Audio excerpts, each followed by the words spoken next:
Started. So we're at the last of our Tea Talks for this 2019 series, and it has been a journey. So I thank you all for coming here each and every Sunday for the last 6 weeks and really delving into the subjects that we have presented. We started off looking at wealth and acquisition of land, the role of Black women in our society. What else have we done? Religion, race and religion, and Perception.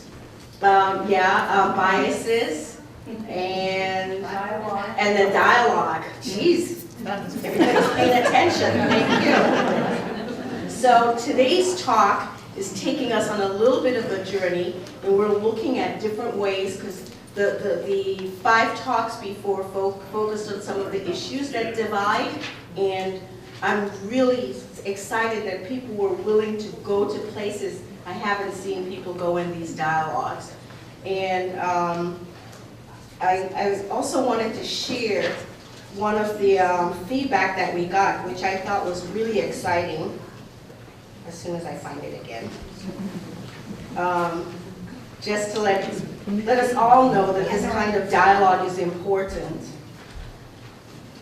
So it says, Carol and I went home buzzed and talking about the program yesterday. It isn't often that I feel changed from an event like this. Changed rather than entertained, informed, reminded. And that was from John Merrifield from our dialogue last week.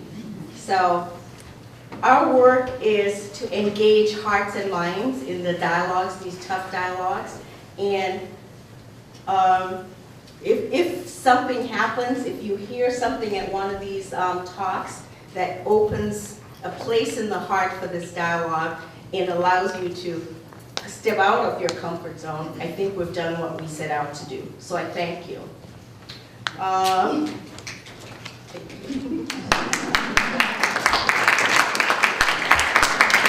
So I just wanted to, again, go over the Community Dialogue Group's agreement. If we are still as civil as we've been, it makes our conversation go really well. So just be respectful, listen, share airtime, focus on the ideas, not the person. Be present, be crisp, and say what is the core. Be open-minded, honor confidentiality. It's okay to put issues like race and class on the table. Take risk, be raggedy, and I love that word, because we're getting raggedy. Make some mistakes and then let it go.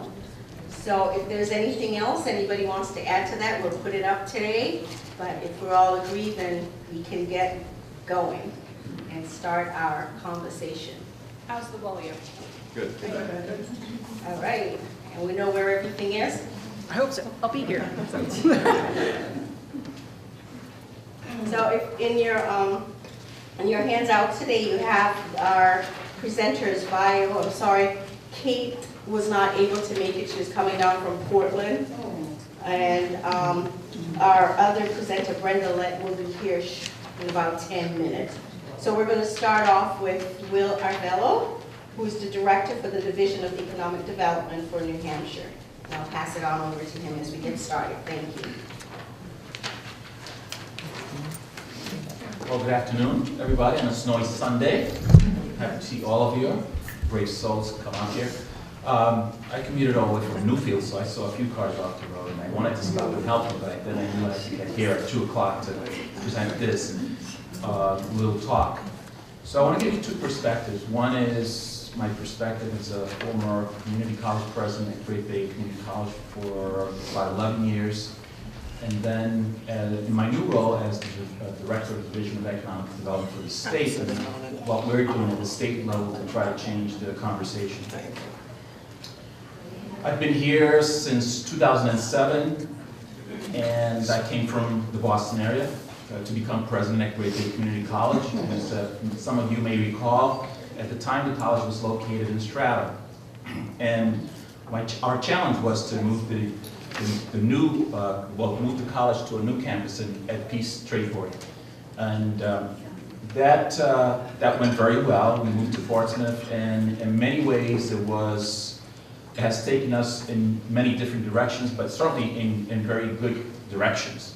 So for example, when we were in Stratham, the college was a little bit more provincial, smaller in size, and really didn't have a lot of visibility. And then when we moved to Portsmouth, we built our visibility, we grew our enrollments, and what we started to see was that we started to see more students of color. And I can say that over the 11 years or so that I was at the college, every year I saw more and more students of color. I can't give you a number, but I would say that by the time I left the college, probably about 10% of the students were students of color. And they were from all over. We had a large number of programs that appealed to people. So we had a really good nursing program, for example, where people drove from 50 miles or so to come to this program, and there were other programs like that. So where the folks came from was mostly New Hampshire, a little bit from Maine, and a little bit from Massachusetts. And I'll give you a more recent statistic, and that is that I was talking to the president of Manchester Community College, and she's been at the college 6-7 years. When she came to the college, the number of students that were students of color was about 7%. That number now stands at 15%. So we know that over time, in our roles as educators, certainly within the community college system, that there has been a slow momentum to increasing numbers of people of color. That's been great. I think there are a lot of folks that think that things are not changing in New Hampshire, but things are changing in New Hampshire incrementally, but they are changing. The state perspective for me is one of the things that, let me go back to my role as president of the college. One of the things that I did on a regular basis was I went out and I talked to businesses, listened to what their challenges were. And one of the challenges that we talked about frequently was that businesses wanted to see diversity within their workforces. So I began to think about that problem again when I was still at the college, and I started to have conversations with several businesses, in particular Eversource and out of Manchester. And over about a year and a half, we talked about this issue. We started to come together, a few of us, to talk about how do we deal with this issue of businesses wanting to see a more diverse workforce. One of the things that was happening within some of these businesses is, for example, if you have an African-American engineer come to X company and they cannot connect to the community, both internally and externally, a lot of times you end up losing them. And so that connection to community, to being welcome, is really critical to having people come to New Hampshire and feel like they're welcome and stay. So we know that was happening, we know that it's still happening. One of the things that I was thinking about is, how do we build an organization, an initiative that really focuses on welcoming people to the state, telling the story about New Hampshire, which is a great story, letting people know that most of us are really welcoming folks, that we want to see more diversity in its many forms, and that we serve as a networking organization, as an organization that is there to connect with individuals when they first get recruited to a company or when they first move to the state, so that they know that there is some sort of an organization or initiative connecting the different points for them. And we know that such an organization or initiative does not exist in New Hampshire at the moment. When I went to the state, I took this idea with me to the state, and one of the things that was happening within the Department of Business and Economic Affairs, This was a new department, and it's been in existence about 2 years. And the focus in the past had been on things like recruiting businesses to the state, helping businesses expand, helping businesses access international markets, and helping businesses export their products. That's pretty much the core of what was happening in that department. When the new commissioner came on board and when I came on board, that focus began to expand. The mandate began to expand to really focus on issues of workforce. You know, just about every company out there is looking for good workers, skilled workers. So that's a really significant challenge for us. I mean, we're doing very well in a lot of different areas of the economy, but the biggest challenge for us is workforce. And so one of the things where we think we can have an impact is on really organizing ourselves in a way where the state can go out and say, you know, we are interested in expanding diversity and inclusion in all its forms, but certainly in the area of attracting more people of color to the state and having them stay here, and having them have good experiences. So we're trying to do that and trying to learn, by the way, through several venues. As you know, the governor appointed the Governor's Commission, Advisory Commission on Diversity and Inclusion, and that's happening as we speak. Hopefully I believe that there's a report that's going to come out at the end of 2019. In addition to that, there are initiatives like, I don't know if some of you are familiar with an organization called Diversity Workforce Coalition. That organization has been in existence about 6-7 years, and what they do is they work with businesses, and they go out and if a business is interested in learning more about how they can be more inclusive and how they can be more diverse, and Diversity Workforce Coalition will sit with them, give them a little bit of guidance and education about how they can do this. So it's a really good organization for any business that's interested in expanding its workforce from a diversity perspective. So that's one organization that, there's the Governor's Initiative, there's Diversity Workforce Coalition, and then we are in the midst of building something called Economic Vitality New Hampshire. And that's come to be out of the work that I started at Great Bay Community College, the idea I took to the state. Again, this initiative would really focus on how do we present ourselves as a state to welcome individuals and to help them figure out all the things that they need to figure out so that they can have good experiences here. And so we are just really beginning that work.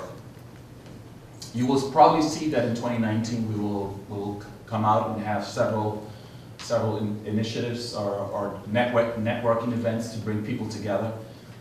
Again, with the idea that we want to build as strong a presence in this area as possible. We know that there are challenges out there. Some of you may be familiar with the incident that happened back in July of 2018. And back then, Eversource, myself, and several other individuals came together to address a group of folks that were interested in this topic of diversity and inclusion. And we had about 100 or so folks that attended. Everybody was really excited about doing this type of work, about talking about it. And then, of course, we had very good press. The New York Times covered it, and out of that came some backlash, to the point where a number of individuals that were involved in this event were really frightened by it. So certainly there was at least one white nationalist group that came out and got access to a part of the attending list, put it up on their website, and some of those individuals then started to get phone calls, emails of a threatening nature. And so that really put a little bit of dampener on the work we were doing.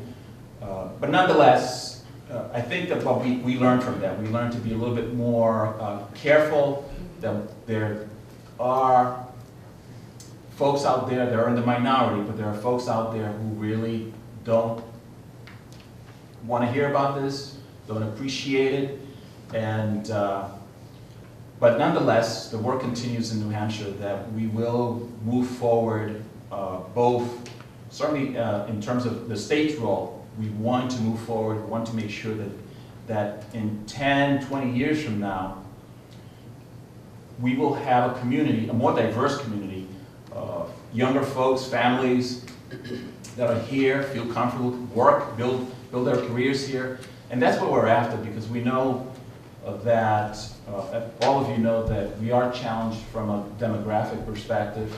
We are, the native-born population is on the decline. A third of the workforce is over 50. And so how do we confront those issues?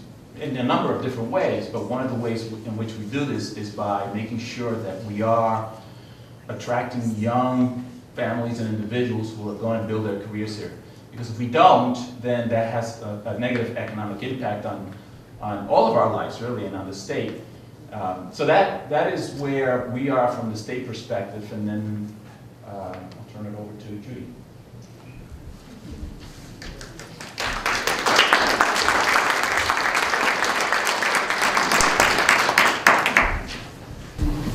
Good afternoon. Nice to see so many people brave the storm. I'm from an organization called Gedakina, which means Our World. And our service area is New England. I spend lots of time in many states throughout New England, but I'm from northern Vermont. So our focus is mostly women and young girls and their families. So because we added their families, it's inclusive of everyone within the Native communities. I travel, as do other employees, to reservations and to Native communities, and we work primarily on culture. We want to help our youth become, and our women, to self-determine and to become people who can be strong and stand on their two legs and survive. We're multi-generational. We have elders, we have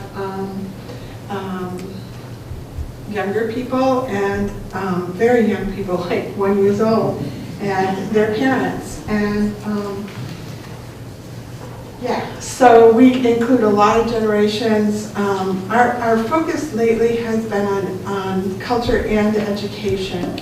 Our prophecies have told us that we live in a world, a community with limited number of plants, animals, fish, birds, and so on. And we're going to go through the narrows, which is climate change, into a new world, a world where all systems are broken as we know them today. And so we're trying to teach our children about their old prayers, their old songs, the culture they'll need to survive in a world that is changing.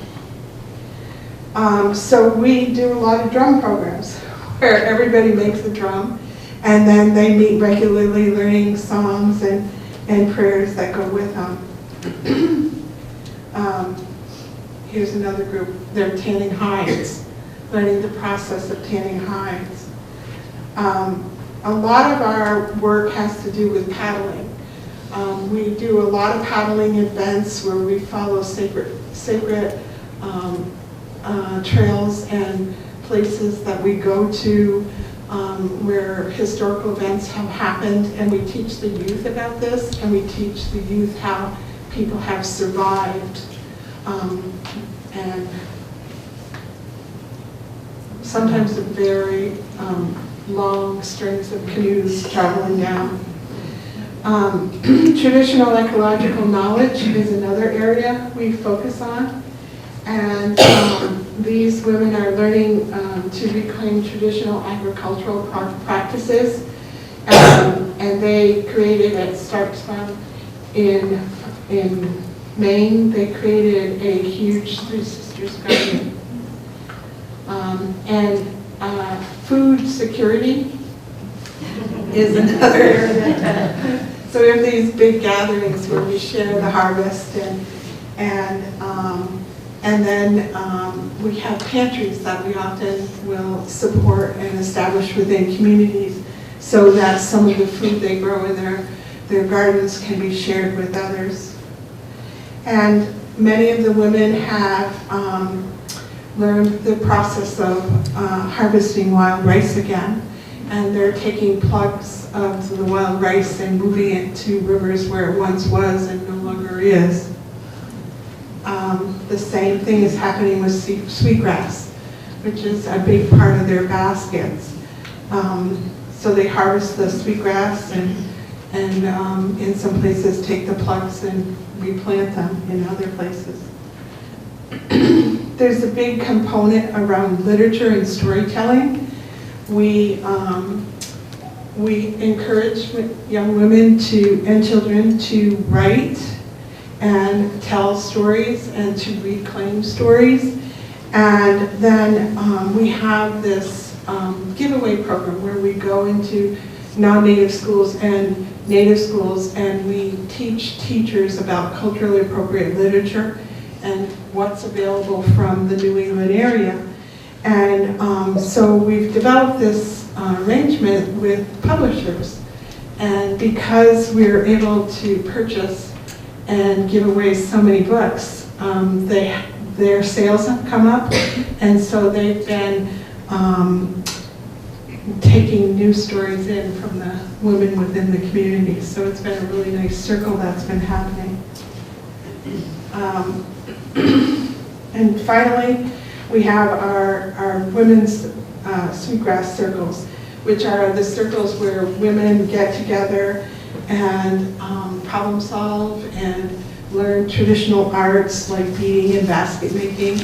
And they're all over in Massachusetts and Maine and Vermont. And they focus a lot on dealing with crisis, grief counseling, opiate addiction, things like that. And so those might be the conversations that happening while their hands are busy, while they're making the basket or learning the craft of beading. And I think that's it. That's it. Thank you.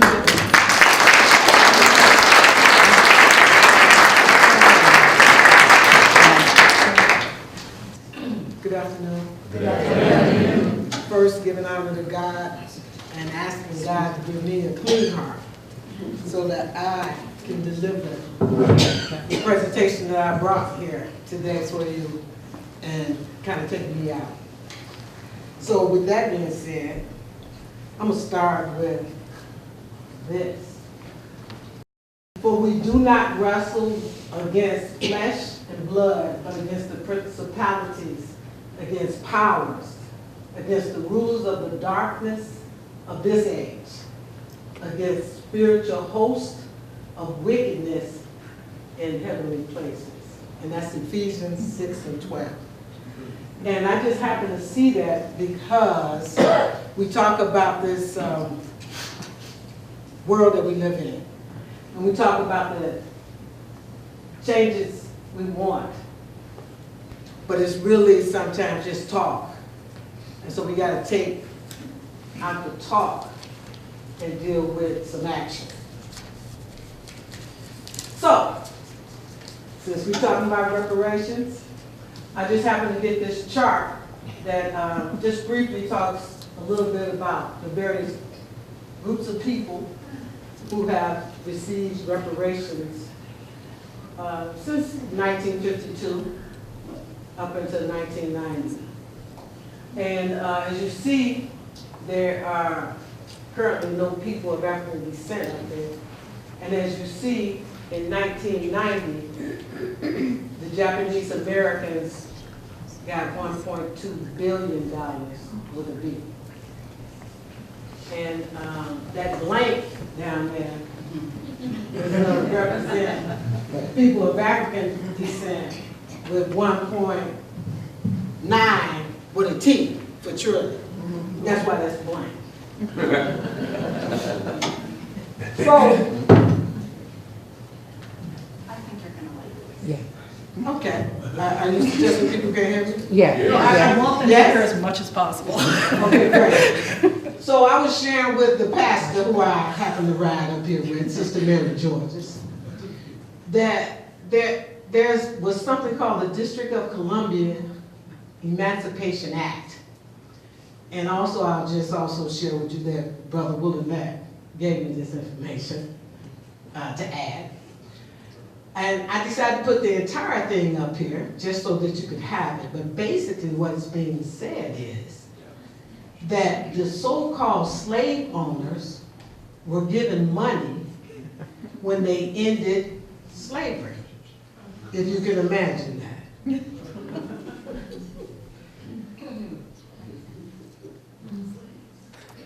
So there was an act, a law, and it basically said that there was $1 million set aside, and this was in the 1800s, that immediately emancipated slaves in DC were given up to $300. This were the people who so-called owned people, were given up to $300 for each slave that they had. And it was saying that they set aside another $100,000 for the so-called slaves if he or she was to take $100 and leave the United States and return to places like Haiti or Liberia. I don't have a lot of slides, but I want you to be able to sit with the slides that I do have. I thought this was a pretty significant one. So, fast forward to today, and what we have is legislation again, a policy change, where H.R. 40, which was introduced by, first introduced by Congressman John Conyers in 1989 as a study bill. And then in 2017, the bill was revised and introduced by Conyers as a remedy bill. The bill has yet to be passed or even moved out of a bill state, the beginning stage. So, one point of the two major emphases of H.R. 40 is, one is to study the history, because that's important, the history and the legacy of the crimes against African humanity during the colonial, enslavement, Jim Crow periods, and two, to craft remedies. That's the activities I was talking about earlier.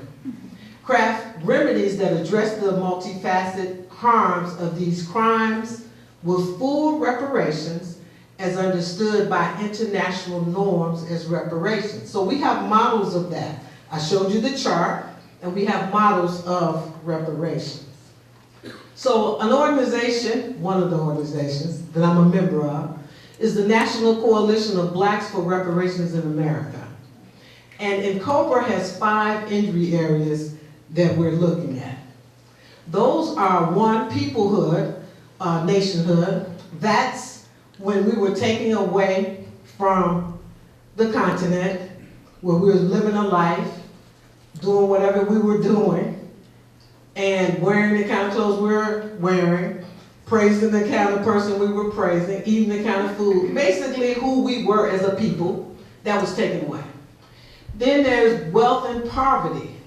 All throughout since we've been here, wealth and poverty has been an issue for people of African descent. Then there's this criminal punishment element. And for those of you who don't know, in every state in the United States of America, the prisons and jails are disproportionately people of African descent. Every state, that's Utah, that's Wyoming, Idaho, even New Hampshire. And then there's education, or it really is the miseducation, because many of us, myself included, did not get this kind of education in our schools. The kind of education many of us got in our schools told us that people of African descent, Native Americans, anyone who is not considered so-called white or European is less than, particularly, specifically, people of African descent. That's what's taught in our schools, even in our higher education schools, well, schools of higher education. Meaning like if you got a master's degree, you still taught that. If you got a PhD, you still taught that. And then finally, health. Women, since this is Women's Month, women of African descent were tested on without anesthesia.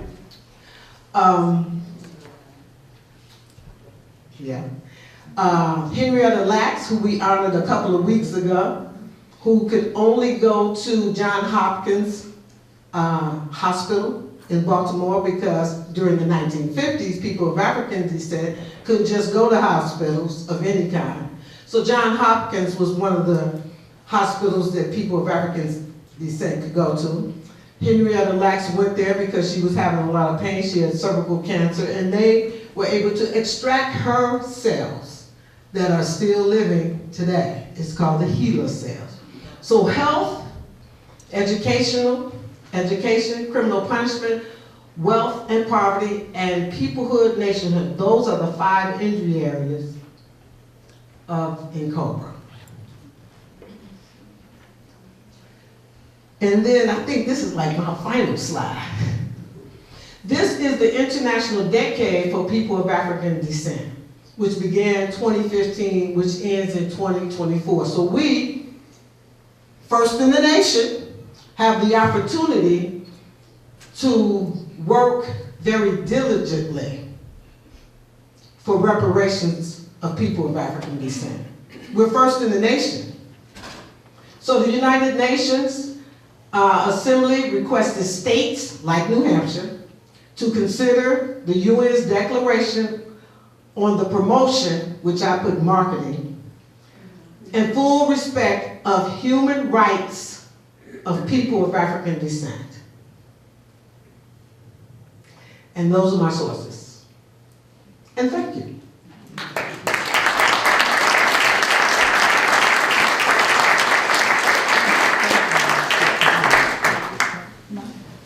Thank you so much to our panelists for opening us up and looking at 3 different forms of restoration and reparation. I want to just ask Judy if she could share the story about the Three Sisters garden as a story about reparation or restoration up in Maine before we open up to the floor. Sure. Because I'm not sure everybody understands what happened there. Can you hear me? Not so well.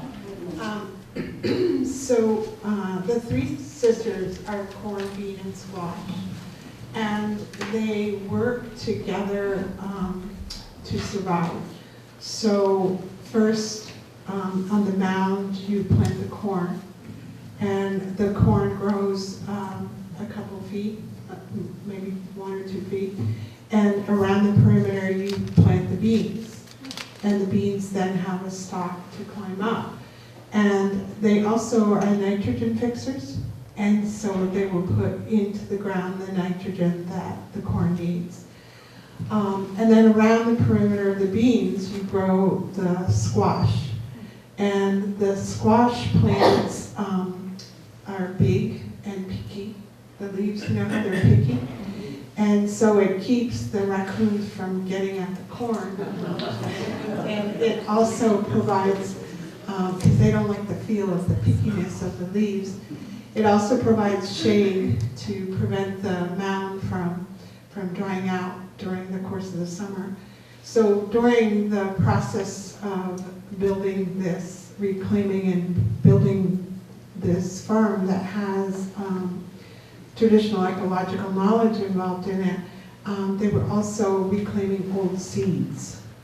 So they were able to grow things like callus corn, which was corn that we found in the walls of a house. The cobs were insulation in Vermont, like 25, 30 years ago. We found these cobs, we saved the corn, we grew it, saved the corn, grew some more. And they grew Algonquin squash, which are big, long squash like that. So they reclaimed some old seeds in the process of this, creating this garden.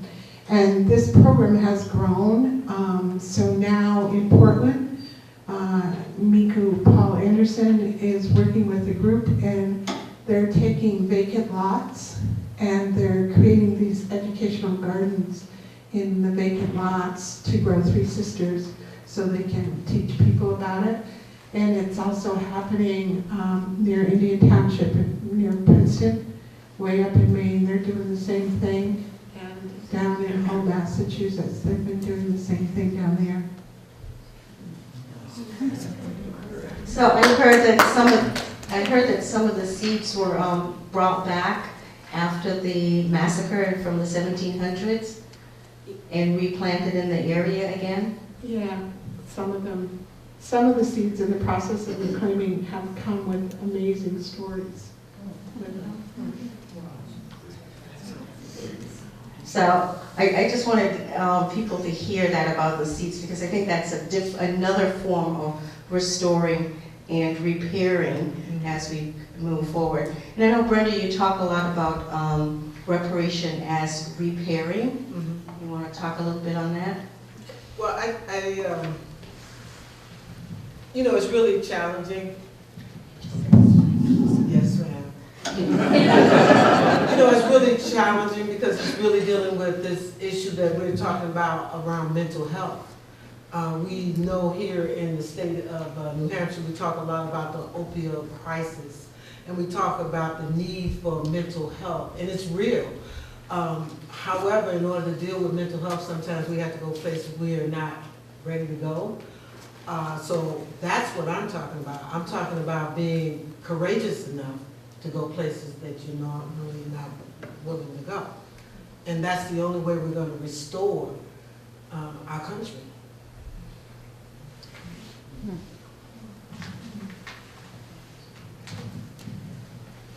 I just wonder if you'd explain a little bit the places we're not normally going. Okay. Well, I think we had, I guess it was last year when we talked a little bit about the Me Too. And then people were kind of coming out of the woodwork, talking about how they had been molested, raped. Those are kind of dark places that many of us don't want to talk about. There may be some of us sitting in the room today, right now, who've been raped. We might not want to talk about that. When we start looking at the way that people of African descent are treated currently on their jobs, it's not very pretty. It's just not a very pretty kind of thing, but in order for us to get through it, we're going to have to deal with it. I mean, right near here in Dover, we had a situation with that teacher, and I'm sorry, I don't know his name, but you asked, so I'm sharing.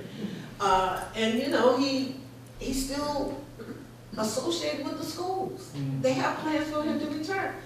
He's on a paid vacation, folks.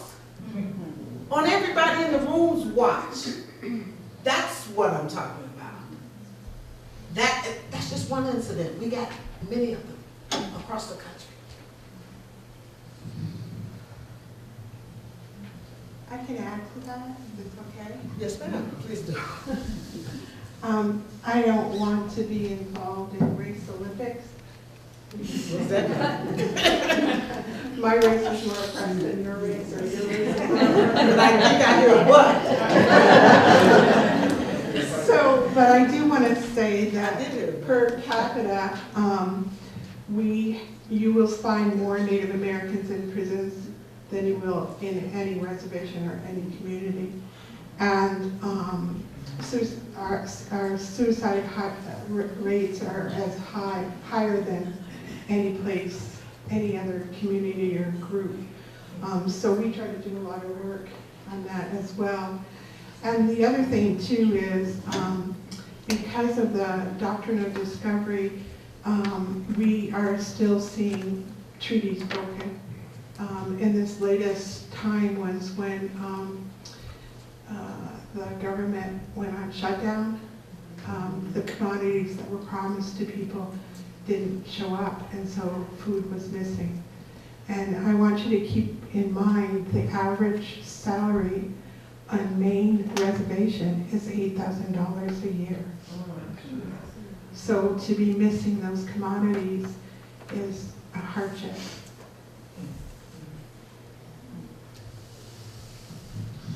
I'd like to ask a little more about the reparations question and understanding why that makes sense. I'm unclear as to how it would work. I mean, the numbers are astronomical if you do them carefully and appropriately. Are there some plans for if you've got a couple of billion or something like that? I mean, if a plan, does the HR 40, for example, answer that? Take me in the next step for a pile of money in reparations or whatever it would be. See how it plays out. Sure. Want to honor the sister of Native American descent here by saying that we're linked. Not just the Native American, but we're all linked. And to answer your question, which is connected to the spiritual question and the dehumanization question, you can't put a price on dehumanizing a person. You can't. But what you can do is figure out what you can do. We already know that, as the Native American sister has shared, that poverty is an issue within the Native American community, as well as the African community, as well as European communities. Poverty is an issue. But when you look at Native families and families of African descent, that poverty is directly affected by the injustices that was done on those people. That's just a fact.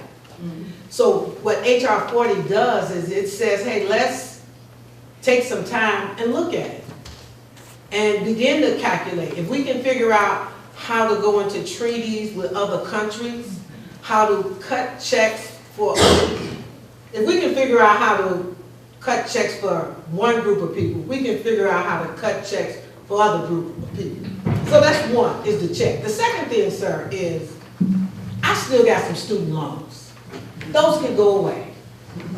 Not only do I currently work for the state in a role that technically I should be able to have my loans forgiven. Thank you so much. They're not forgiven. I'm still paying those. I shouldn't have to pay those. Health care. Maybe we don't have to pay for that. So I'm saying there's a way that you can do it that can restore some of the human dignity that's constantly. I'm not talking about something in enslavement. I'm talking about something that happened in December in Dover. In this state. That's what I'm talking about. Those kind of indignities when you have students that look like me have to hear kill all the blacks. What is that? What do I do with that? That's what I'm talking about. So money doesn't eliminate that, no. But money does say, you know, I'm paying attention and maybe I'm sorry. Or maybe I'm not. But money does help. We all know that. So that's kind of what we're talking about.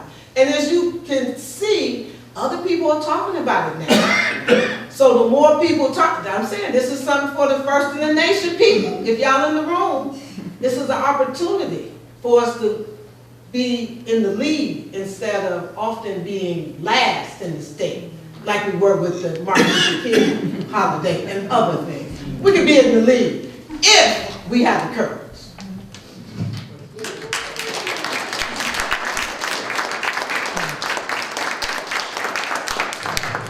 I just want to thank each of you for what you've taught us today. I share Gene Pools with 2/3 of the panel today, and so I feel quite covered in the oppression that my people have suffered over time. Dr. Arvelo, I'm wondering if you have any, I've got a question for each of you. You don't have to answer them all, but I feel like I need to ask them. I'm wondering if you have any understanding of why there's been such a remarkable increase in black student population in the community colleges, disproportionate to the population in general, and then where do they go to work afterwards? Connected to that, I'm wondering, you mentioned Eversource several times. The leaders of Eversource would have gained a lot of knowledge had they been coming to these tea talks. Perhaps you should suggest that next year. And while you're suggesting, you might also suggest that they try to sponsor some of these. That would be very good. Sister Dow, I really, really value what you're doing and the knowledge that you are increasing. And it just makes me wonder, how could this information be more widely distributed? The stories of the three sisters, you know, if I were a gardener, that's the way I would be planting my garden this spring. And it seems appropriately focused on the Native community. But if through no other thing than the selling of those children's storybooks, I just want to encourage you to think about how that might be more broadly displayed, and to offer to you, our gift shop is one of the places where you might be willing to sell those things. And then, Sister Lett, I just really, really appreciated the source of those other reparations that have been given since 1950, most of which I had not known about, and none of which had I focused on, like especially the amount of money given to Japanese Americans for their internment. I really celebrate that. But it helps me when I see that amount and you say 1.9 trillion, I understand why that is the amount. And I also love the idea of healthcare being free, since the continuing destruction of black bodies is really directly related to where we've been forced to live. And it's shocking how much housing discrimination has been federally mandated. This information is now becoming more widely known. So I really do value that as one of the many ways that reparations might be manifested. So just thanks, you guys can do whatever you want to with that.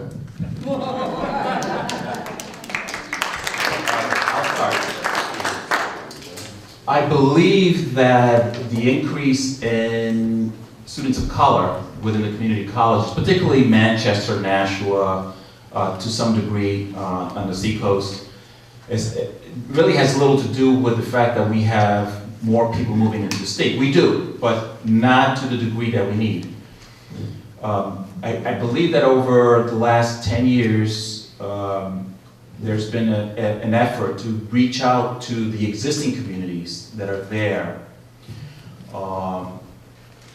There are a number of efforts statewide. So for example, I don't know if you've ever heard of 65 by 25, but it's an initiative that has really been adopted by many organizations, the university system, the community college system, Charitable Foundation, state government, and so forth. Basically what it says is that we need to have 65% of our adult population educated, have some sort of post-secondary education by 2025.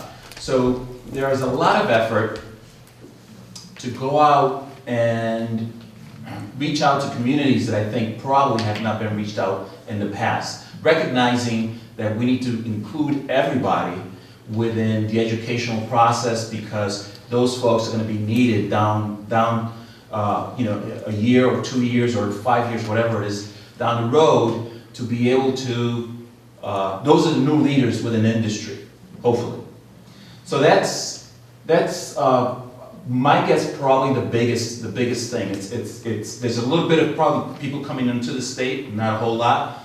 It's much more reaching out and making sure that we're being as inclusive as possible within those educational systems, particularly the community college. I think does that better than anybody else, because we are community colleges, and we're very well tied into those different communities. So that's part of it. To your other question about, or your statement about having folks like Eversource at the table. Yes, we need to have more of those folks at the table. Instead of in the background, we need them in the foreground. And supporting, talking about these issues, because I think that those conversations are happening within those communities, but there's a lack of coming together, I suppose. One of the things that we are trying to do is understand that there is a lack of coming together. There's, as you know, we all work in silos. There are a lot of good initiatives in the state that are focusing on issues of diversity and inclusion and equity, but many times they just don't talk to each other. So we're trying to, through our initiative, Economic Vitality New Hampshire, and other kinds of initiatives, we're trying to bring people together so that we can have these conversations and ask, well, how do we leverage resources? How do we use our talent within these different organizations to move the agenda, to bring it to the fore, and have some action items, and get to that next place, whatever that next place is. So that's, I think, it's ongoing work, it's hard work, but you should know that that work is going on. And so I will give you, one of the things that I've started to do with some others is, we're reaching out to the colleges and universities. There are, on most campuses, there are what's called chief diversity officers. Those chief diversity officers work with faculty. They work with faculty of color, they work with students of color, but they're not talking to each other. So, and there's a lot of talent there, and there's a lot of good ideas. So we're trying to come together, bring, if you can bring 20 people together, and then expand that to other affinity groups, then you really start to have significant impact. We're tying those folks back to the Diversity Workforce Coalition, to Economic Vitality New Hampshire, and that, at least for me, that's where we start to have some scale-up impact. That you bring folks together. They may be doing a little bit of different work in different areas, but if they come together, they have what we call collective impact, which I think that's the way to go. Anyways, I hope I answered some. Also, yeah. Yeah. I guess I do respect everything I heard you say. The only challenge that I was having is it really doesn't address the institutional structures. So it's really great that you get all the vice presidents of these diversity groups, and of course, the governor had one. And the governor had one, again, in the midst of the thing that happened in Dover. And I keep bringing that up because without bringing things like that up, they just kind of keep repeating. And I'm suggesting that the institutional structures is part of the challenge that meant that guy couldn't be fired, just off the top. We kept hearing other kind of reasons why it couldn't be. So I'm saying there must be some institutional structures that prohibit that. Yeah. And in the meantime, if we got structures that prohibit him being let go, then we got real problems. Because then it says his behavior is okay. Now, as a parent, if you do something, you need to tell your brother or sister you're sorry. And you can't go, sorry. You got to do something more than that. As a parent, you got to do something more than that. It doesn't mean that you don't love your brother or sister anymore. It means that you did something wrong. You say you're sorry. You repent. You make it be. You do the best to bring the person back whole that you can. You make some effort, is what I'm saying. And I'm saying that's not an effort for the guy to still be working and being on a paid leave. And I'm saying that in the context of these institutional structures. So unless we're going to address those, we still have more to say. That's what I'm saying. No disagreement. So then that means we need to do this hard tissue work that I started out saying. This is difficult work. And I'm not saying that the T-Talks can change it, but the T-Talks help. But after that, after we finish talking, we got to do what? Something. We got to act. I mean, why are people not, picketing somewhere and saying, saying this guy needs to be let go. And if he can't be let go, how about the superintendent go? Somebody needs to go.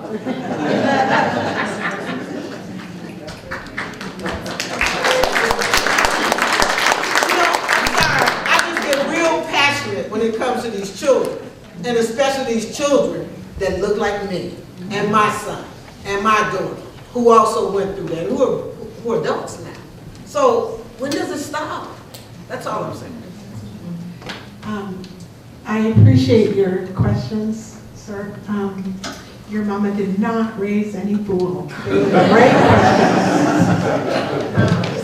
So I don't know where to start, but I have some notes here. I agree about institutional structures. And the question I have about laws is, it's like wonderful to create all these laws like they did in Montana. We're going to teach Native studies and all the schools, Indian education for all. And Maine did LD 291, Indian education at all, for all. But there was no funds attached to it, no money. So they missed the point. If they had heard you talk about money, maybe they'd have gotten it. But 15 years after the law went through, Montana sued the state and got I think it was 17 million. And they started creating resources for teachers to use. Maine is in that position now. It's been a little over 10 years with LD 291. And they are now taking a look at it, refocusing. Why isn't there money attached to it? Because you can't do anything without money, right? And so the other thing I want to address is the historical trauma that exists in the 2/3 of you, and in you and in me. That generational trauma gets passed from generation to generation. My family was the largest family targeted in the Vermont Eugenics Survey. 623 people were institutionalized or sterilized in my family. So I don't enjoy coming and speaking, but I do it because I believe I'm here so that my voice will be heard. And so how do I do that? I teach in a lot of schools, and Gidakina is going in that direction now, where we're trying to teach to not only Native children, to empower them to get through that historical trauma and to heal, but to help Native teachers and Native students to understand that there's things they're missing in history. There's another perspective, another story out there. And maybe with that education, there'll be less bullying for our kids. And so I am in the process, I have a contract with Routledge Publishing to publish a textbook with Professor Sonia Adelaide from UMass Amherst on our method of teaching to share with a textbook for people to use. So that's one thing we're doing. And I'd be happy to send Jerry Ann, right? The titles of the books that we use. And there's one more thing I'd like to talk about. Sorry, I don't mean to. We are moving away from working in silos. Everything we do is integrated and connected. Because when you pull in something in nature, you're going to find the rest of the world at the end of that. And so we are working as hard as we can to do away with the silos and create this interconnectedness. Thank you.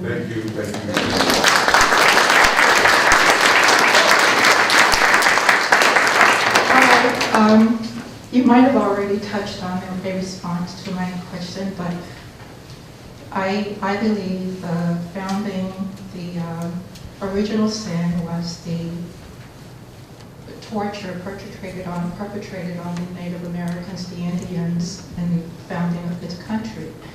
My question is, why do you think historically and I was told by a Native American if they would like to be referred to as Indians, but why do you think the Indians were not as outspoken and, throughout, we have the blacks and the civil rights movements, but why is it that over the years, throughout history, you don't, the Native Americans, the Indians were not exactly in the limelight, and they, all people, were brutalized.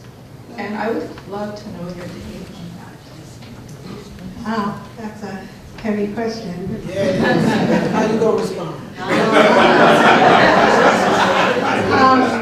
So let me start with, the 5 colleges started, here in the East, started using the words American Indians because Native Americans was anybody born in Native America. So I travel a lot teaching, and so if you look east of the Mississippi, you often hear American Indians.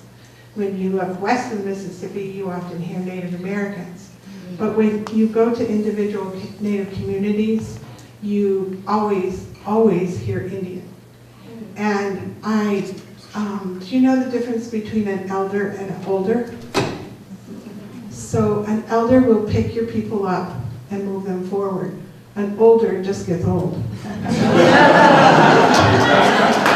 so I've spoken to several elders as to why they use the word Indian, because it comes up a lot. This question comes up a lot. And basically they're like, well, you see that wall of books over there? Well, those books all call us Indian. And I want my grandchildren to know when they read about Indians, they're reading about us. And so that's why I use it. But I think a lot of people prefer to be called by their native community, so they're Penobscot or Abenaki or Seminole or whatever. So now the heavy part. You know, lots of times people have said to me, you know, where's your Rosa Parks? Where's your Martin Luther King? And they're there. They're just so much guilt in this country, they won't elevate them. And so there's not a lot of books written about them, but they're there. Look at Tecumseh, right? Massasoit, the man who greeted the Pilgrims and for 50 years kept peace with them. They're there. They're just not elevated to the level of something that somebody writes about or creates a holiday for or something like that. And their life ways, their methods are very background. They're not in the forefront often. And I think a lot of what I do is that way, hit and run from the background. I'll give you an example. I was upset with, in Vermont, a piece of land that was touted as being a compost facility and a really good thing. And, but from 4 o'clock in the afternoon to 8 the next morning, they dumped their leachate directly into the river. It was high in arsenic, lead, and carcinogens. And so every Sunday for over a year, I went out and took pictures of violations, and I filled the computer of every state official in natural resources with the pictures. So when they got in on Monday morning, their computers crashed. And so I'm kind of like this hit and run person. And I think that's what a lot of Native people are like. They'll hit and run. Did that pass? You know, I'm trying to be nice up here. And you know, it's really challenging to do, which is why, you know, I keep calling on God to help me. I do respect and hear what you say. The challenge that I have, though, when I come into the room, particularly here in New Hampshire, if I come into the room, people automatically have some assumptions about me. When you come into the room, they may not assume that you are Native American. I mean, you have on the earrings, which is part of your culture. But for people who don't know your culture, they may just think those are some lovely earrings. But when I come into the room, they make a lot of assumptions about the color of my skin. So for the Native Americans, there are some Native Americans or Indians who I wouldn't say are passing, but I would say don't necessarily draw to any attention to their culture. And there's a good reason for that. They don't want to be, treated badly because of who they are. Makes sense. So when I said that we have to have some courage, and for the record, it's not like I got a lot of courage. I don't want you guys to think I got a lot of courage and I'm out there on the front line. I am on the front line, but it's not because I got a lot of courage. But there's sacrifices that the American Indians have made, which is their language, their culture, just so that they can assimilate. Many people of African descent can't do that. Some want to, but some, just can't do it. That's the difference, and that's part of the conversations we have to have. This whole colorization of thinking that one group is white and one group is black. It's all linked to the same thing, that the fact is that we're human beings. And until we address ourselves in that way, it's going to be difficult to get through to people being able to deal with their culture. The food they eat, the clothes they like to wear, or what have you. If I'm going to be trapped in this thing called black, and some of you are going to be trapped in this thing called white, which is, by the way, supposed to be better than anything else, and black is supposed to be worse than anything else. That's the country we live in. And if we can't have honest conversations about that, how do we expect our children to be better? I'm gonna say this one final thing, because this is for my grandmothers. My grandmothers and my grandfather, but mainly my grandmothers, they wanted a better life for me.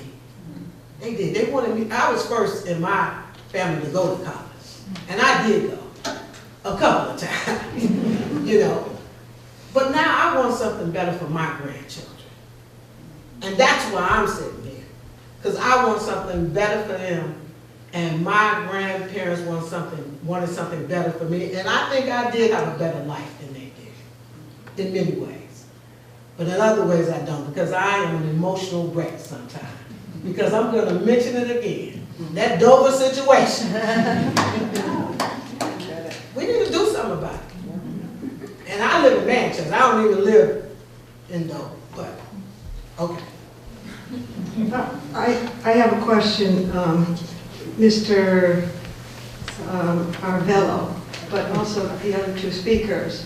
I believe in diversity and inclusiveness, and as all these young people, you say more young people are graduating from college and stuff, and hopefully that they could find jobs here, but where are they going to live? I mean, we really have, it's not just Portsmouth, which is like overwhelmed with outrageously high cost, housing. I have a question, what do we do? How do we get our communities to be more open in terms of affordable housing for these young folks? I went to the city council meeting 20 times about Mark McIntyre building, and this past Monday, we broke into groups, and we got to ask questions, even kind of organized questions, as a matter of fact. But I asked if it would be possible, if their building set, for example, 77 units, and their housing units at the McIntyre building, I asked if possibly 10 of those units could be more affordable, because the average cost of those one-bedroom units, of the 77 units, would be $3,000 plus a month. And how much are you going to have to make in this community if you're working here? You're not going to be able to afford living there. No way. You're making $10, $12 an hour. And I asked if they could possibly, 10 of those, of the 77, would be affordable housing. Guess what they said? No, it's not possible. I don't understand. I just don't understand.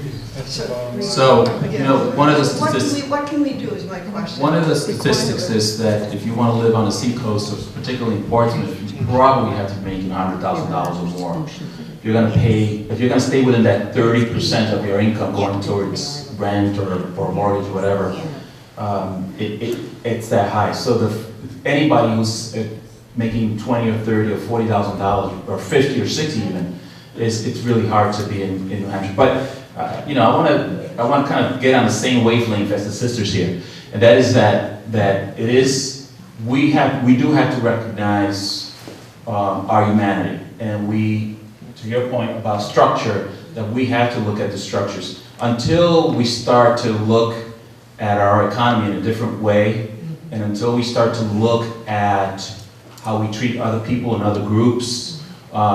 Doesn't matter what color they are, it could be a poor white person or a poor white family, the world's not going to change. And that's, to me, you know, if somebody who's been an educator, come from a Puerto Rican background, and always been about, you know, how do we help individuals and communities better themselves, that is a life struggle. It's going to continue to be. But I think, I mean, I'm an optimist.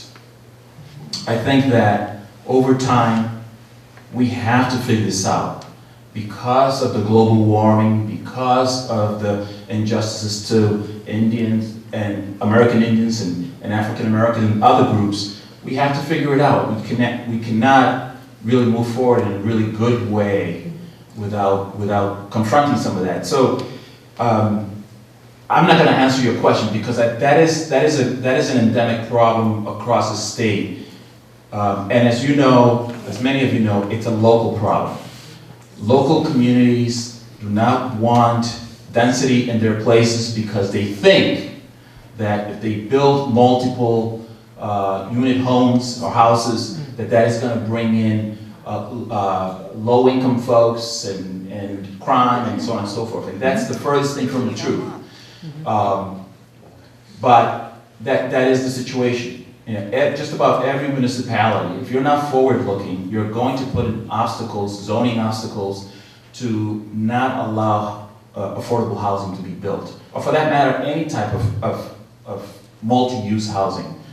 So that is something that I think we struggle with. I know that there are developers who want to build more affordable housing, but when it comes to zoning and so forth, and the fact that they can buy a piece of land at a cost that will allow them to build and continue and make a profit, those are all obstacles that stand in the way of our ability to build enough units. Right now, I believe we are short by about 25,000 units statewide, and it is a huge problem, because if we don't have that affordable housing, then how do we attract folks to the state that can pay an affordable rent? I mean, it stands in the way of the work that I want to do.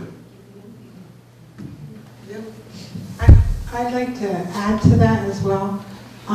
Many times on reservations you have a small ranch that's supposed to be affordable housing, but what happens is you have 2 or 3 families living in the same small ranch to make it affordable. And I just came back from Hawaii. I've been working with the schools there on restorative justice in the classrooms and how and learning from them as to how they do that. And I was introduced to an architect had created a ranch, keeping in mind that 2 families were going to live in that. And it won a national award, but they couldn't get the community to build it. And so the center was 2 bathrooms, 2 bedrooms, a kitchen area, and a lanai or a porch, an area where education can be shared, sitting around the kitchen table, sharing the wisdom and the knowledge of your ancestors. And when I asked why the houses weren't being built, because it seemed like the perfect way to provide affordable housing, knowing it's a house that could be used for multiple families, they said because the colonizers don't want it in our community. So this beautiful award-winning architectural plan sits on a shelf. So I guess my question to you is, will you be an older or you be an elder in moving your community forward? Yeah, I'd just like to add to the Eversource comment. I never worked for Eversource, but I worked for a company, a large company, in the 80s and 90s, and I was there 15 years. And in the kind of late 90s, when there was this big push on diversity, especially with women, etc., what actually happened was Human Resources came out and basically mandated to senior managers, etc., that they must, okay, promote women, etc., this and that, as part of their performance review. And if they didn't achieve, they also didn't meet their performance. Now, at the time, I supported that, and I think it was real great. And so the company started that, and then you're reading in the business reviews of how this company's taken off and got the most women and this and that. But then I also reflected back as to why didn't we do that for people of color? Okay, so they always talk about people of color, of recruiting them. So I guess what I would say is, if they had done something like that with people of color in their existing, I'm sure there's much more women back then than there was people of color, I think maybe we'd be a little bit further than we are right now.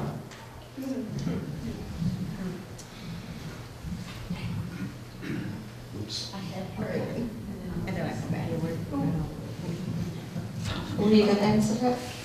No, I don't know what to say to that, but except that from the way I see this is that this is a trajectory. That there are things, many things that we have not done as we look back to recent and past history. But that's not to say that we shouldn't confront those issues now and in the future. So whatever is not done, whatever we have not done, needs to be done. And whether that is, if you're a business, opening yourself up to being more generous, being more connected to the community, being accepting of all kinds of diversity. And I do believe that if you're a company that does that, then you're going to prosper. But we're dealing with the history that we're dealing with, and I think it's just taken a really long time for leadership, based on their education, based on the fact that a lot of business leaders grew up in isolated communities, very wealthy isolated communities that didn't have the opportunity to really connect with some of these other communities. So, if you're an individual in X company and you're not, you don't have familiarity with X community, then you don't understand the issues. Maybe you do theoretically, but on a human level, I think a lot of leaders don't, because they've isolated themselves. So that's the problem, I think, that we all need to, all of us here in this room is how do we become more connected on the community level so that we better understand what all of our challenges and issues are, because all of you in this room, including myself, we all face challenges. But again, I think that goes back to what you said about structure. It's ultimately the structure under which we do business, under which we live our lives, really needs to evolve to a place where we're much more spiritual, where we're much more accepting of each other, and we deal with some of these issues that we have not dealt with that are still existing. So that's kind of, I don't know if that answers your question. So do you want to take it, or do you want me? I just want to take a crack. So like everyone in the room here, like for me, I've always considered myself an activist, an organizer. And so I just wanted to remind everybody that it was the NAACP, which is an organization of people, I think it was 1909, right? People of European descent, African descent, they formed the NAACP. And it was the NAACP, that organization, that taught Rosa Parks some of the things that she was taught. And then later on, the leader came and kind of jumped in front of the movement. That was Martin Luther King. So he jumped in front of the movement because we kind of pushed him there, but we were already organized. So the leader just appeared after the people were organized. So I'm saying, as a people, we organize. And so even when I hear people of color, is that to say that black and white now is not a color? So the people of color thing still doesn't really work. It doesn't work.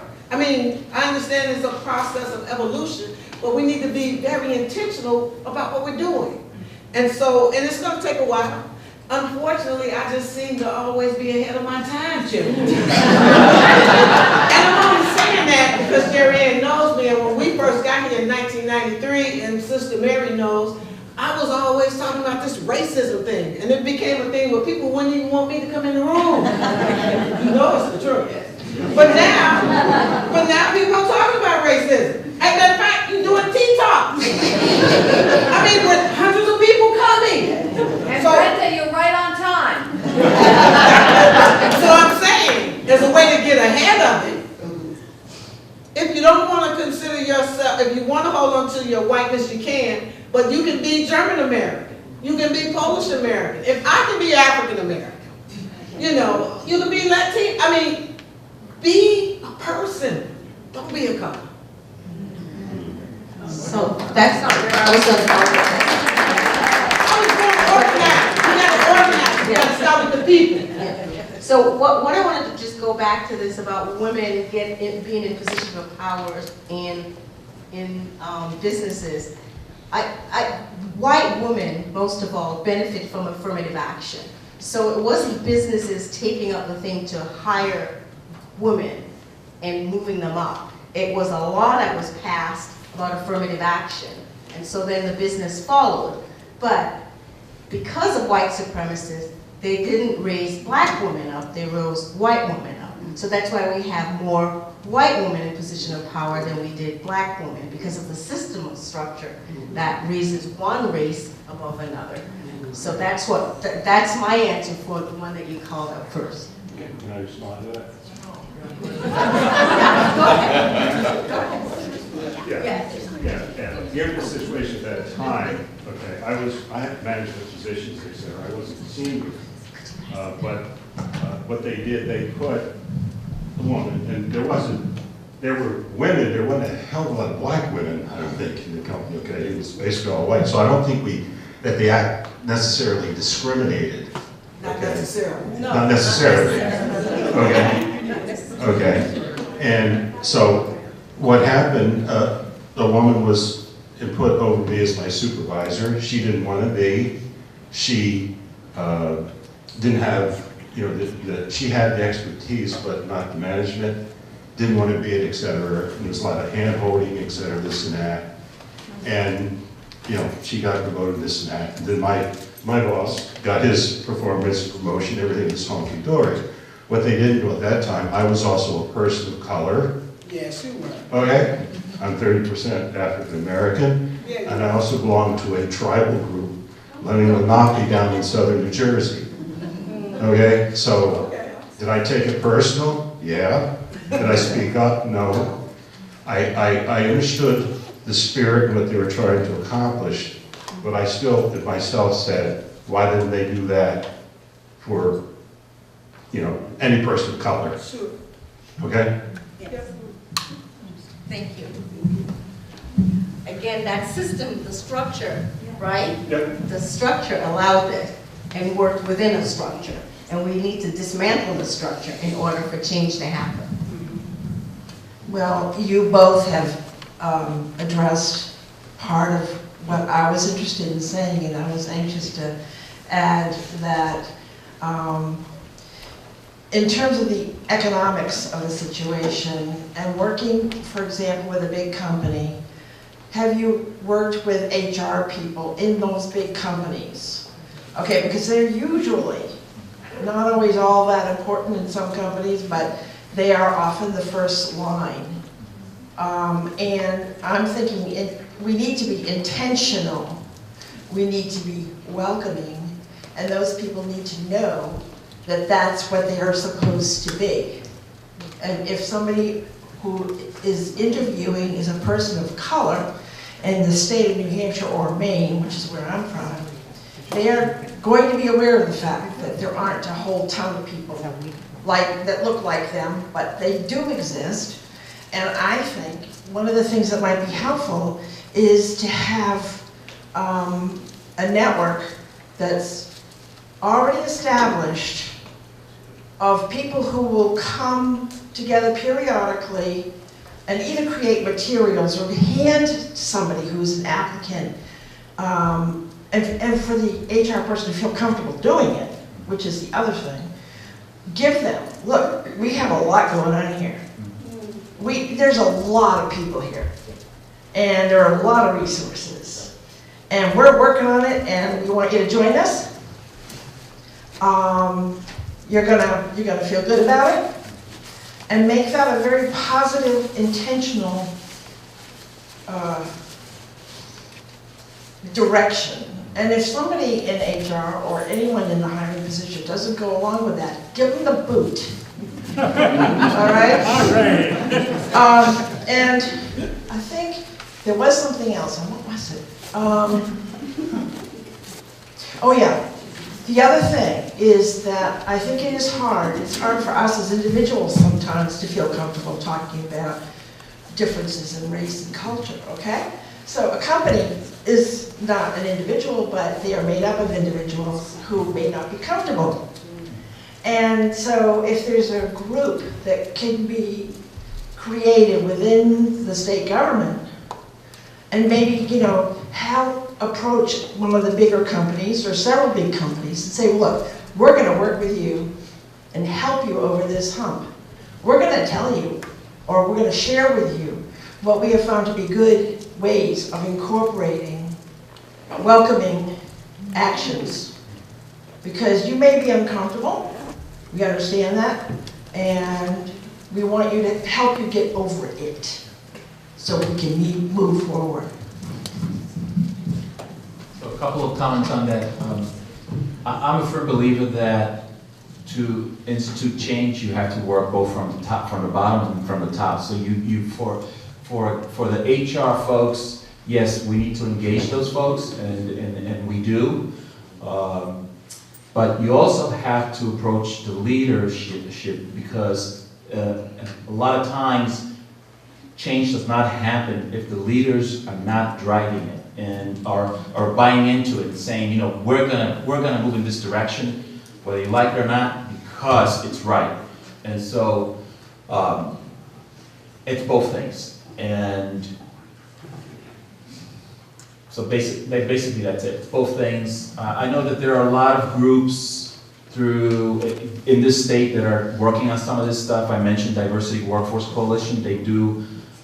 They're going to have their yearly conference next week on the 14th in Manchester. And the folks that attend are businesses, because they're interested in learning how to institute, how to adapt or adopt best practices in the realm of diversity and inclusion. So there are a lot of businesses out there that are just beginning to engage with this work. There are some businesses that are well on their way to engaging with this work. So everybody's at a different point in their evolution, but I think we're at an interesting time, to be honest with you, that there are a lot of folks interested, they're passionate about this, they want to help in some way, and it's, I think, certainly I own some of this and other folks own some of it, is that how do we bring these folks together so that, again, we can knock down the silos, have collective impact. Because I am a firm believer that is the wave of the future, particularly in a place like New Hampshire, where we have very limited resources and everybody is off doing their own thing. That's got to change. And I think if that begins to take hold, you're going to see significant movement in a lot of different ways. I'd also like to add a comment to that. And I agree with you that you need to approach some of these issues from both the top and the bottom. And so this is where my hit and run technique comes into play. I might call, like in the case of an award, a book award we have in Vermont, Dorothy Campbell Fisher Book Award, I met with the State Library Board to approach them in changing the name because Dorothy Campbell Fisher was a eugenicist. And after a year, the board agreed 100%, but not the state librarian. So it's still a battle. So my hit and run was to plant seeds with the youth at UVM, the University of Vermont, and now they're taking it and running with it. So again, it's that top and bottom, and I'm comfortable with speaking to a small group and comfortable in getting that hit and run in at the bottom.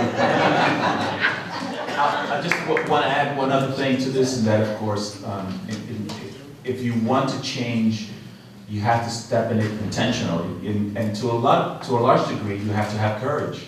I mean, if you're a leader of a company and the company's not doing the right thing, and you want to take it in the direction of the right thing, a lot of times you're making a decision that's going to be opposed. You're going to be alone a lot of times, and so that's why I think courage, whatever community you are in that you're trying to shift and change, you have to come with some sort of courage.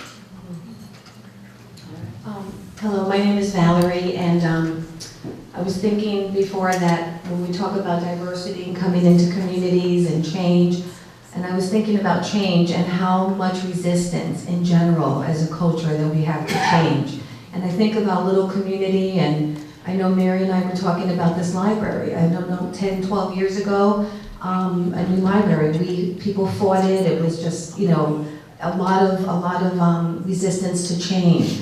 We had an ice skating rink in the South End. People were like, oh my God, I can't believe that, you know, changed. So now you're talking about so much change with bringing in, so just that fact that we really need to work on accepting change. And I love these formats because Jerry allows us to really integrate in the community what changes we need to make. And also, I can say, okay, yeah, I'm all for change, but when I'm inconvenienced or I have to do something and adjust, then that's a whole different conversation too. So another question to you, Brenda. First question is, what is the status of HR 40? Because I know Rep. Conyers, he retired or resigned 2 years ago. And that question plus, what can we do to keep that bill moving forward in that direction? That was a wonderful question. Thank you. HR 40 is moving forward under Sheila Jackson-Lee, I believe, who also was having some issues. But the bill, she reintroduced the bill, and we are working now with her. And since she's reintroduced the bill, we've had some additional signers. About 23 signers are signers of the bill, but we need more people to co-sign or co-sponsor the bill. So that's one of the things that Encobra is working on. That's one of our strategies, is to see that we get HR 40 passed. And so right now, it's still in need of sponsors to move forward. Our hope is to get the Congressional Black Caucus signed on, but here recently we had one of the members who did not respond very positively about it. He happens to be of African descent. So we know that even within our ranks, that people who look like us, they're going to fight us on reparations. Sometimes we, as people of African descent, are our own worst enemies. And the reason for that is, you're going to love it, we're people. So within our community, we have people that disagree with the way that we do various things. In Chicago, there were a lot of people that didn't like Martin Luther King. There was one minister that would refuse to have his church be on Martin Luther King Drive, petition so that his church could be same church, but they would have the address of a different name, because he didn't want Martin Luther King Drive. He didn't want Martin Luther King Drive to be the address of his church. So again, we're people, And, you know, we just have to struggle through that. So just a quick, if we wanted to promote this bill, who would you suggest that we write to? Well, you know, we happen to have two congressmen in the state of New Hampshire. We have Chris Pappas and we have her. So what we would do is we would encourage both of them to be co-sponsors. As a matter of fact, that's something that I'm supposed to be working on. So I brought with me, because you, as an organizer, you always bring some propaganda. I brought with me the HR 40 Seize the Time, and I'll be so kind as to give 10 of these copies to the. Thank you. Yeah. And they'll be available there, and you can make a donation, and it can go directly to. Black Heritage Trail. That's right. So that's one of the things. And the other thing is, I'm just sharing with you because, you know, I'm doing that. We're doing a convention. We're doing a convention in Detroit.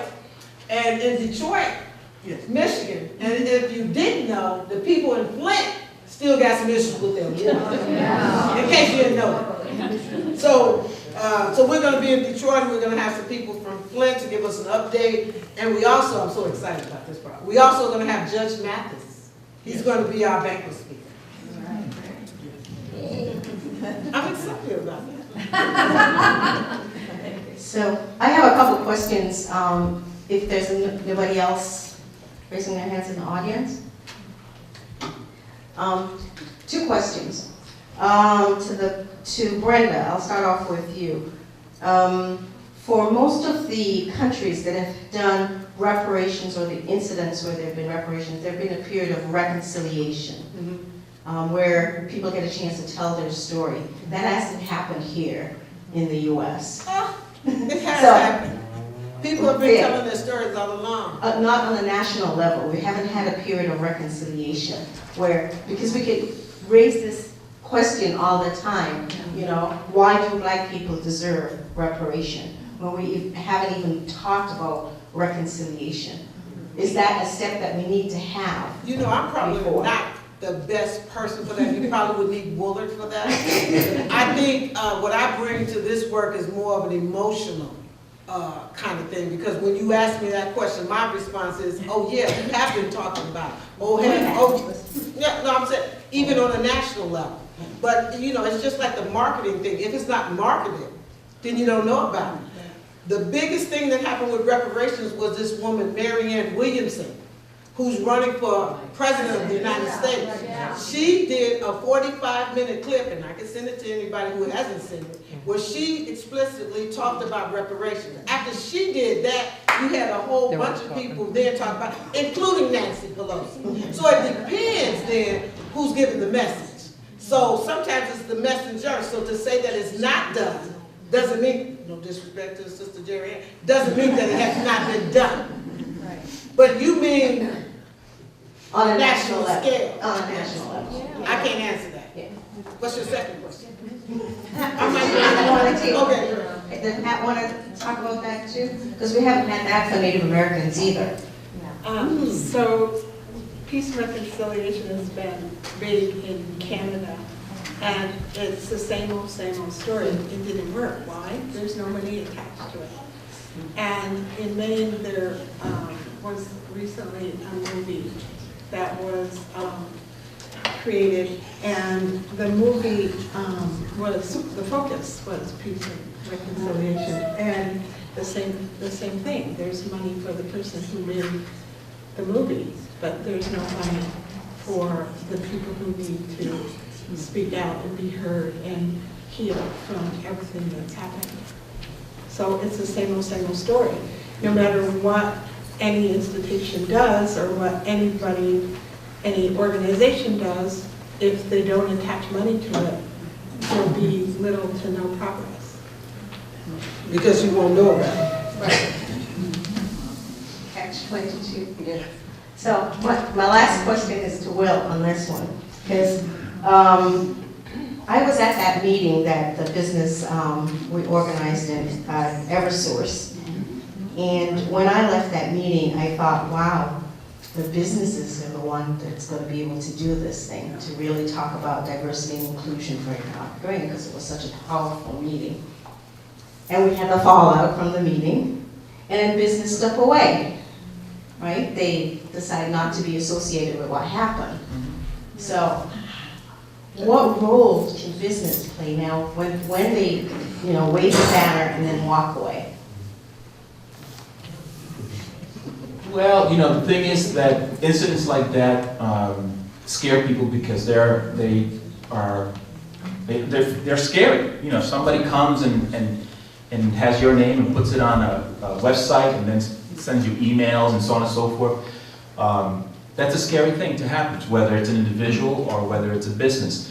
I think that the work continues.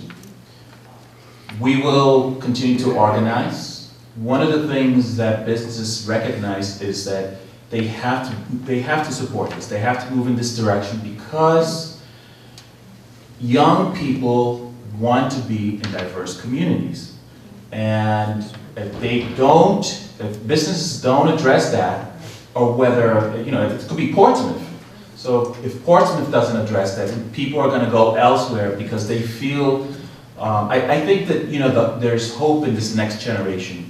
The millennials and whatever the next generation is and so on and so forth. I think a lot of this stuff is we grew up with it, but as generations go on, hopefully they will come to it with a different perspective.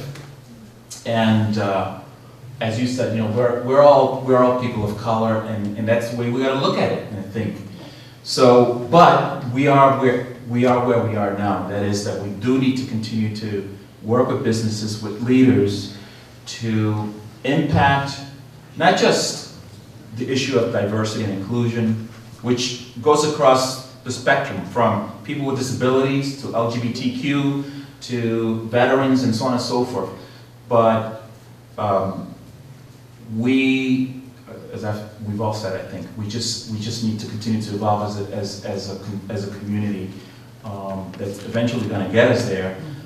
And we do need to put pressure on business leaders to continue to evolve their organizations. Because a lot of it is structural. A lot of it is also about courage and trying to shift it in a different way, take it in a different way. And we know that there are companies out there that have started to tackle the whole issue of not just diversity and inclusion, but the whole issue of global warming and sustainability, and dealing with issues here in New Hampshire. So New Hampshire supposedly has one of the highest per capita incomes, but yet we have homelessness throughout the state.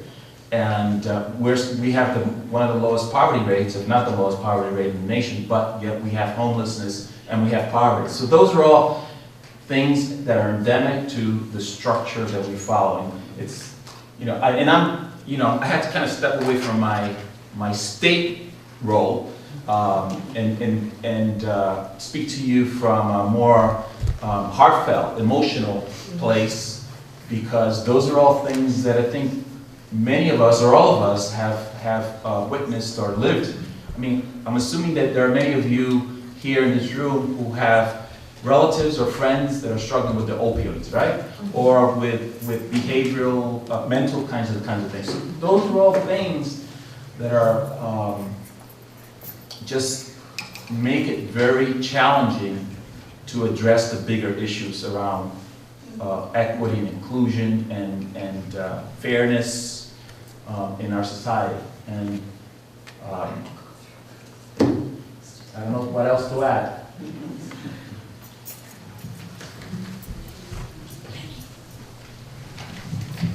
When we speak about Medicare for all, we speak about free post-secondary education. People say we can't afford it, but it's a matter of priorities. There are a lot of the European countries have both of those things, but what they don't have, it's 57% of their national budget on military. We take that job and do it for everybody.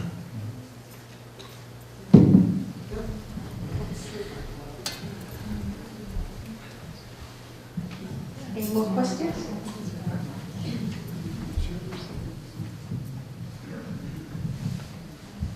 I don't have a question, I got more of a comment on the the Dover high school situation. Now this is something new to New Hampshire. New Hampshire's been doing this stuff for years. I mean, this is currently in the news, but there's been signs of racism in New Hampshire for years, disconcern of minorities and all that kind of stuff. This is nothing new. But what I will say about that particular incident is that history teacher should be fired, not because of the situation, but because he's just a bad teacher. Yep. Now, what you're talking about, the assignment was supposed to be about the Reconstruction period. Yes. And that's after slavery, when some slaves could afford to buy land and maintain their own businesses in their own communities and stuff like that. And they were doing very well. There was also representation in the Senate and the Congress during this time period, which angered some of the plantations owners, former slave owners, and poor whites. So they went into town, they formed the Ku Klux Klan, they went to these various towns and just murdered, pillaged, did whatever they wanted to do. Now, you can mention the Klan in Reconstruction, okay, but you don't glorify the Klan. What you do is you mention them as the evil terrorists that they are, which is probably still one of the #1 terrorist organizations in the country, which nobody talks about. Everybody's talking about Al-Qaeda and all this other kind of stuff, but the Klan is still one of them national terrorist associations that people don't talk about. So to make a song, sing a little ditty about kill all the blacks, kill all the blacks, that is glorifying the Ku Klux Klan. And the Ku Klux Klan are not heroes, they're villains. And if he had been a good history teacher, he would have taught that, and he could have mentioned the Klan, but where they belong. They don't belong as heroes riding through the town saving the land, because they're not. They're a brutal terrorist organization. So as far as I'm concerned, he's a lousy teacher.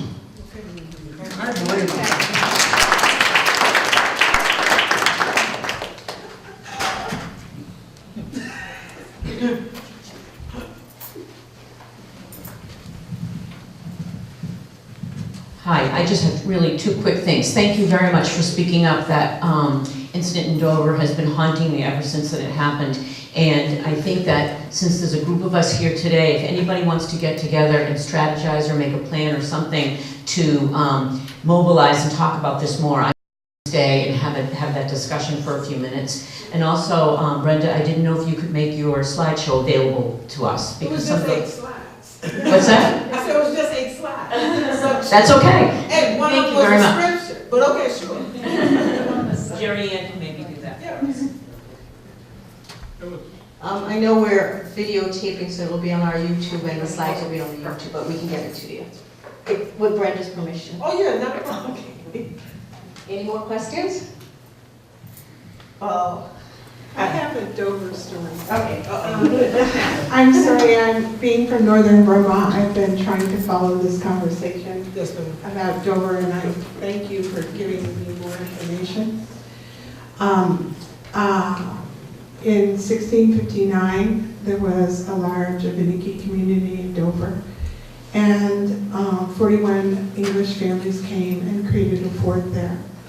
And there was a man named Richard Waldron who ran a trading post, and he sold liquor and guns to the Abenaki people.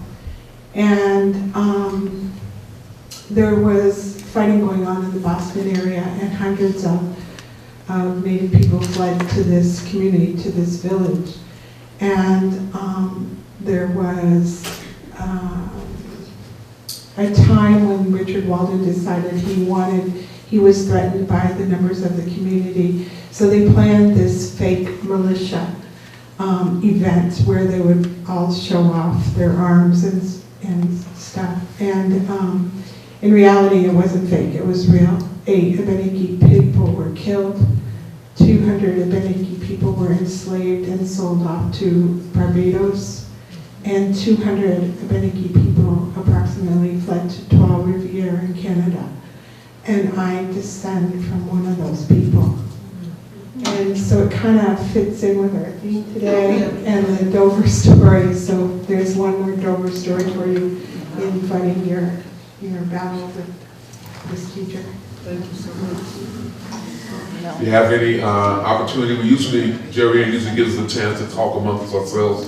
We didn't get much of that this time, but I really hope that feel free to linger and just chat a bit if you like to. Again, thank you all for coming.